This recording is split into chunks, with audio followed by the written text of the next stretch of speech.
Hi, thanks for joining me.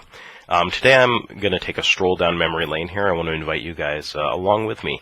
I was just thinking the other day about all of the fun, interesting, just like cheesy science fiction and fantasy and action movies that I had the opportunity to watch as a child, some of which I probably shouldn't have been watching in the 80s. I was born, I think, at just the perfect time to have my childhood as a child in the 80s.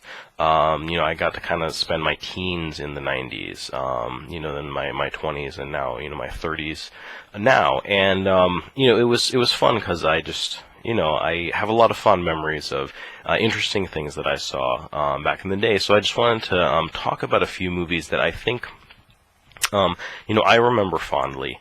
And, I don't, you don't hear talked about as much. We just had the anniversary of the Day of the Future from Back to the Future, and it was one of those things where a lot of people have so much nostalgia, for that movie. And there's so many great examples of excellent movies from the 80s that were just fun, like The Last Starfighter or RoboCop, which is arguably my favorite movie ever. Everybody knows Indiana Jones and, all that kind of stuff. There were so many great movies from that time period. But anyway, I'm going to go over just a handful that I think are really neat, that maybe you guys have seen, maybe you haven't, maybe you've heard about, maybe you haven't. So, for starters, we have The Beastmaster. This is from 1982. If you see me looking over here, I have a couple notes just like, the years they came out and who starred in them and stuff, because I don't necessarily remember all that stuff. This one in particular was Mark Singer as the lead, who, I don't know that I've seen him in anything else that I would recognize, other than Beastmaster 2, of course, which is also a lot of fun. But it also stars Tanya Roberts, who I read apparently appeared in Playboy, kind of corresponding to the movie almost as a part of the movie marketing. How reliable that information is, I don't know, but that was an interesting thing you definitely saw in the 80s. I mean, I was a kid, so I didn't necessarily know the connection, but you did have a lot of women kind of appearing in Playboy and then appearing on the big screen in some of these very, like, especially like cheesy like B science fiction movies and stuff like that. It was a really interesting time for that kind of thing. But suffice to say, she's tremendously beautiful. One thing that was great, I think, about the 80s is how we really weren't coddled at all. It was kind of a dark time. There was some pretty weird stuff. There was like some witches make some kind of like prophecy or something like that, and so like I guess it's one of the witches, because she's really ugly, like steals this baby from the mother's womb. Like it's not born yet, and she like magics it from her womb like into the womb of a I didn't even remember, like a camel or something, some animal. It was really weird. I mean, like, you kind of got that whole scene where you're watching her do this. There was a lot of really freaky stuff, like kind of, human sacrifice and like weird torture, and it was a bizarre movie. But on top of all of that, it's sort of a Conan the Barbarian kind of ripoff, where this big burly barbarian guy, Mark Singer, can communicate with animals. So he goes on an adventure to whatever, save the girl and stop the evil wizard guy. And, but he has all these animal companions along the way. He has like these ferrets that he can communicate with, and this like hawk or eagle or something he can see through its eyes, and all these things. So, it's fun. It was a really, cool movie. And I remember I didn't just watch it like once when I was a kid. It's one of those things I definitely came back to, multiple times. And I think, as I got a little older, it was it was less disturbing, and just really interesting. I mean, it very cheesy, completely stupid in some ways, but just one of those things I have wonderful memories of. I'd be curious to know if you guys ever saw The Beastmaster, what you thought of that one. Next up, it was fun for me too, because my mom at one point worked for like a media store. You know, it was cool because it was a mom and pop kind of media store. I think they might have had a couple stores, but you know, it wasn't like FYE and, you know, whatever they used to. I was gonna say Strawberries or something, but some of these places aren't around anymore. Anyway, suffice to say, it was a mom and pop place, and they did like VHS rentals. They did like music sales. You know, just all kind of like stereo equipment and musical instruments and TVs and VCRs and stuff like that. So anyway, you know, being a single mom, it didn't happen that often, but I did sometimes go into work with her because she didn't have anything to do with me on occasion, and so she'd let me just kind of hang out in the store and watch videos on the TVs, and that was awesome. So one of the movies that I distinctly remember watching in the store is called Dreamscape. Now this is from 1984. It stars Dennis Quaid and Kate Capshaw. And you guys, I mean, Dennis Quaid's been in a ton of movies, but the thing I most distinctly remember him from around that time was Inner Space, which is also a cool movie. But I don't know, Dreamscape, I remember it having such a big impact on me because it was so interesting. It's sort of an interesting, like, sci-fi storyline where Dennis Quaid is, I guess, like a psychic, basically, or he has some sort of, like, ESP abilities. And so some researchers are working on, it almost seems like a kind of a dream therapy, or you know, trying to help people that are having, you know, night terrors and nightmares or insomnia or, you know, whatever. And so they come up with this way to help people, like, jump into other people's dreams. So they get this guy to do this, and so it's cool because you have this you know, just a sort of like intrigue plot going on where, you know, this guy is basically just like going into other people's dreams, kind of like trying to, you know, help them out and just, you know, see what it's like to be able to like enter someone else's dream.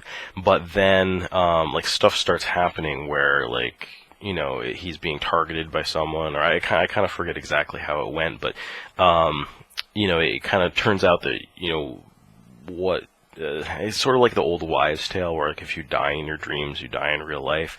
Like, you know, there's a little more to it than you would expect at first. So it gets kind of interesting, and the dream sequences are just really cool. I remember, you know, a lot of practical effects, like from, you know, 80s stuff, and, you know, also some like kind of terrifying things that were just so much fun. It's a really interesting movie, and unfortunately, I did look it up, and it seems like it did get DVD and even a Blu-ray release, but it sounds like they're somewhat censored, like they cut a little bit of the footage from it, which is really too bad, because I mean, especially as a kid, like the stuff they cut sort of stuck out to me.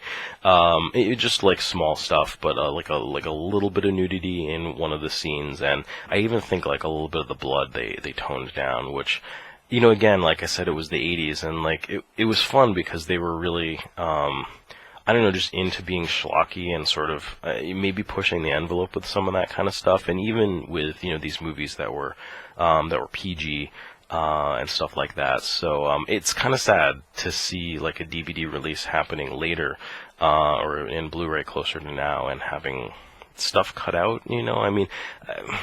It's hard because a lot of times when things like that happen with games, I'm just like, well, you know, at least we're getting the game. But in this case, you know, that's how the movie was back then. I don't think they should mess with it. But anyway, Kate Capshaw in particular, she was in the Indiana Jones and the Temple of Doom. You guys might remember her from, and also Space Camp, I believe. Those are the two ones that I remember her from the most. And, you know, it was a really cool role. I think just the dynamic between her character and Dennis Quaid and stuff. It was a really fun movie. I have a lot of fun memories of. Next up, you know, everybody has seen The Goonies, you know, and that was kind of a disturbing movie too in some ways. But it was a fun, like, 80s kid power kind of movie, you know. And there was another one that I remember that I don't know that I've ever heard anybody talk about. Granted, you know, I don't watch a lot of people that talk about movies especially, but one that I loved a lot is called The Monster Squad. This came out in 1987, and man, it's it's probably one of those movies, kind of like The Goonies, where it's great if you're a kid. You know, if you're like 8, 9, 10 years old, 11 or something.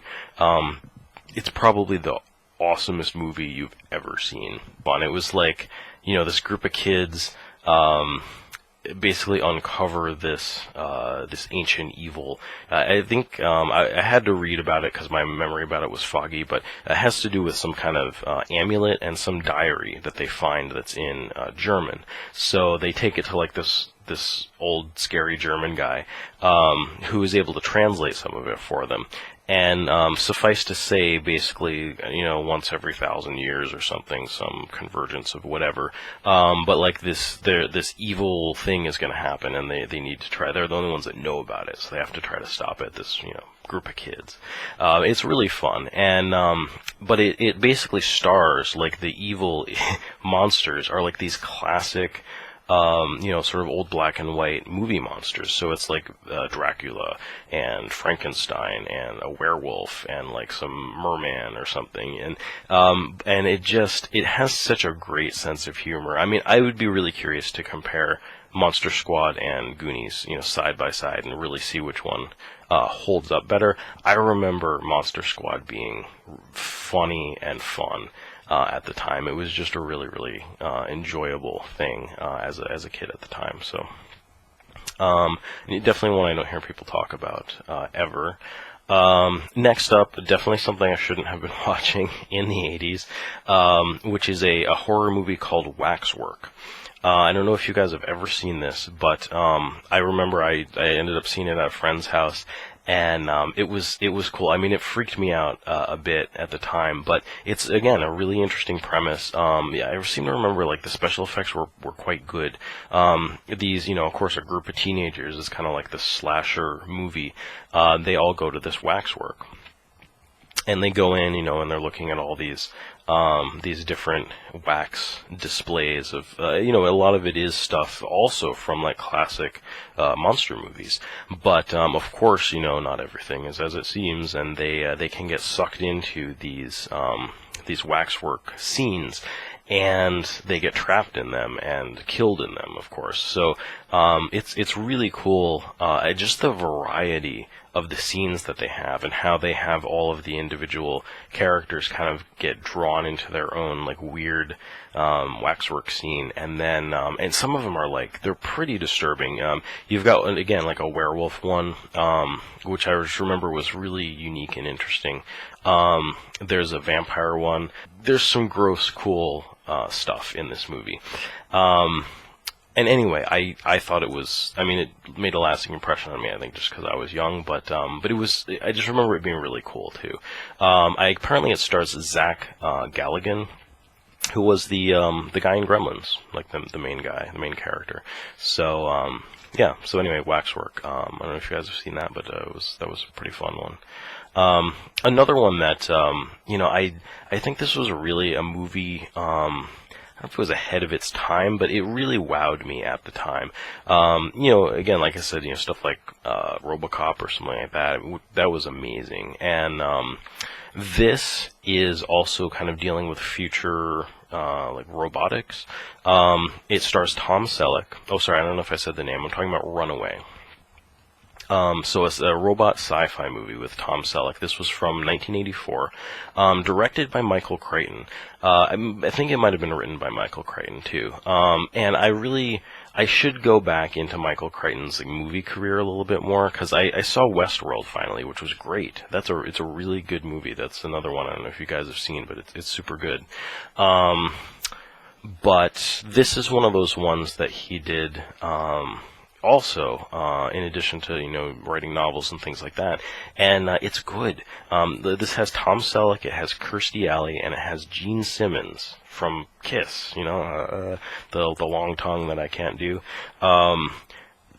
It's cool. He's the villain. He's the bad guy. So, you know, you've got Gene Simmons as the foil here, and Tom Selleck's a cop. And it's in a future where basically kind of like Pat Labor or something like that, you know, where you have all these robots, very, you know, Masamune Shiro-esque a little bit too, but less, you know, like cyborg suits and stuff. It's more just like household robots and things like that that can go crazy or malfunction, or people hack them for nefarious purposes. So Tom Selleck ends up handling like a lot of these robots gone crazy cases, and of course, it turns out Gene Simmons' character is behind this rash of robots going crazy and killing people stuff, and they have to get to the bottom of it. But the main thing I remember from it, aside from it kind of just being a generally like well-paced, well-written kind of cheesy action movie like that, where Tom Selleck is fighting Gene Simmons in a robotic future. Like the robots themselves were impressive. Finally, I had to add this one in. And this one may be something that people do talk about or know. I certainly hope that you guys have seen this, but Cyborg. This is from 1989, a Jean-Claude Van Damme movie, and this is kind of the first movie of his that I think I saw. I don't actually remember if this predates Bloodsport or not, but the cool thing about it is that it is a martial arts movie. It's one of like Van Damme's martial arts movies, but because it was made in 1989, it is a post-apocalyptic kind of like Mad Max-esque science fiction martial arts movie. So it's pretty much like everything that was cool about all of those cheesy like sci-fi B movies in the 80s. Again, like I say, sort of Mad Max, almost like Fist of the North Star-esque. Actually, that's a great example because of the martial arts aspect too. Think of basically a live action Fist of the North Star. So anyway, like Van Damme ends up essentially escorting an android, but I feel like that whole subplot was almost there was some sort of plague, and like none of that stuff really mattered. It was essentially a revenge story between like Van Damme and this tyrannical martial artist, and they have this big martial arts fight. It's a really, really cool movie. So anyway, I was just thinking about some of those movies. I actually do have, I don't have really any of those except for Cyborg. I do have this on a triple pack with Van Damme, because you can't get enough Van Damme. I loved his movies. But yeah, I just kind of wanted to take a trip down memory lane and talk about some of those. Be really curious to hear, what movies you guys remember from then, or if you've gone back to, try to watch any cheesy 80s movies. There's a lot, actually, that I've gone back to try to see if I missed anything really good. There's plenty of other things I could add to this list that I think are, fun 80s movies, but these ones I have personal nostalgia for, because I did see them back when they were contemporary. I may put some footage of my snake up here. Just a short update. He's doing really well. I'm leaving him alone. I'm letting him get used to the enclosure. It's just